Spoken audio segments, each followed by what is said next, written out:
মাননীয় প্রধানমন্ত্রী কর্তৃক উত্তরদানের জন্য আমার তারকা চিহ্নিত প্রশ্ন নং 1 মহান জাতীয় সংসদে উপস্থাপন করছি।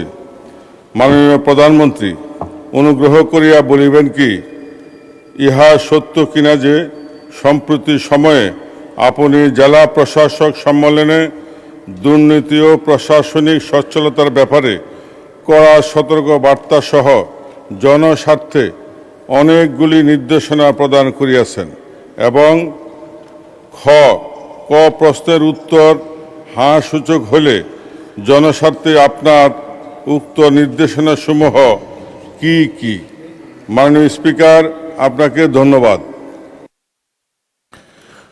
মাননীয় প্রধানমন্ত্রী। বিসমিল্লাহির রহমানির রহিম। মাননীয় স্পিকার, আপনাকে ধন্যবাদ। মাননীয় সংসদ সদস্য জনাব আবুল কালাম, আপনার প্রশ্নের জন্য আপনাকেও ধন্যবাদ। মাননীয় স্পিকার, বিষয়টি সঠিক। জেলা প্রশাসক সম্মেলন 2026-এর উদ্বোধন অনুষ্ঠানে জেলা প্রশাসক এবং কমিশনার বৃন্দ যারা উপস্থিত ছিলেন তাদেরকে কিছু নির্দেশনা দেওয়া হয়েছে সরকারের পক্ষ থেকে। নির্দেশনাগুলি মোটামুটি নিম্নরূপ। মাননীয় স্পিকার, প্রশাসনিক কার্যক্রমে দক্ষতা, স্বচ্ছতা এবং জবাবদিহি নিশ্চিত করার চেষ্টা করা।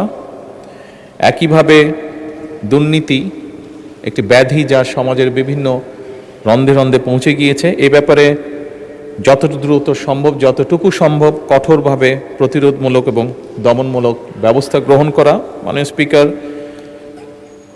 আমাদের সাধারণ মানুষ বিভিন্ন সময় বিভিন্ন কাজে জেলা প্রশাসকদের কাছে যেতে হয়, বিভিন্ন নানা কারণে জটিলতা সৃষ্টি হয়, তাদের কাজে বিলম্ব হয়। সেই জন্য অপ্রয়োজনীয় প্রশাসনিক জটিলতা পরিহার করে দ্রুত, বাস্তবসম্মত এবং জনস্বার্থ সংশ্লিষ্ট যে সকল সিদ্ধান্ত সেগুলো গ্রহণ করার জন্য তাদেরকে নির্দেশনা দেওয়া হয়েছে।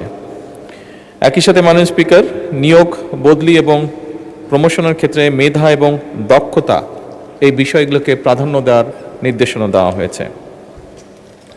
প্রশাসনিক কাঠামোর কার্যকারিতা বৃদ্ধি এবং স্বাভাবিকভাবেই যেহেতু বর্তমান সরকার একটি জবাবদিহিমূলক সরকার, জনগণের কাছে জবাবদিহি করতে বাধ্য, সেই জন্য প্রশাসনও আমরা চাইছি জবাবদিহিতা নিশ্চিত কল্পে প্রয়োজনীয় যে সকল সংস্কার সেগুলোর উদ্যোগ গ্রহণ করা। মানে স্পিকার, সেবা প্রদান ব্যবস্থাকে সময় পাল্টেছে, যুগ পাল্টেছে। সেবা প্রদান ব্যবস্থাকে সময় উপযোগী, দক্ষ, স্বচ্ছ এবং জবাবদিহিমূলক করার জন্য যত দ্রুত সম্ভব যে সকল জায়গায় সম্ভব প্রশাসনের, বিশেষ করে সেবা প্রদানের ক্ষেত্রে সেগুলোকে ডিজিটালাইজ এর রূপান্তর করার জন্য নির্দেশনা দেওয়া হয়েছে। এর মধ্যে অনেক জায়গায় কার্যকর ব্যবস্থাও গ্রহণ করা শুরু হয়ে গিয়েছে। মাননীয় স্পিকার, আইন শৃঙ্খলা বা আইনের লঙ্ঘনের যে সকল ঘটনা ঘটে সেগুলোর ব্যাপারে তাৎক্ষণিকভাবে আইন শৃঙ্খলা পরিস্থিতিকে নিয়ন্ত্রণে এনে যাতে আইন শৃঙ্খলা পরিস্থিতি বজায় থাকে, জনগণ যাতে নিরাপদ বোধ করতে পারে তার জন্য কঠোরভাবে ব্যবস্থা গ্রহণের নির্দেশনা দেওয়া হয়েছে। সরকারি সেবা, একটু আগে যেটি আমি উল্লেখ করেছি, এইগুলোর ক্ষেত্রে বিভিন্ন সময় প্রশাসনিক দফতরগুলোতে সাধারণ মানুষ বিভিন্নভাবে অনেক সময় হয়রানির শিকার হয়।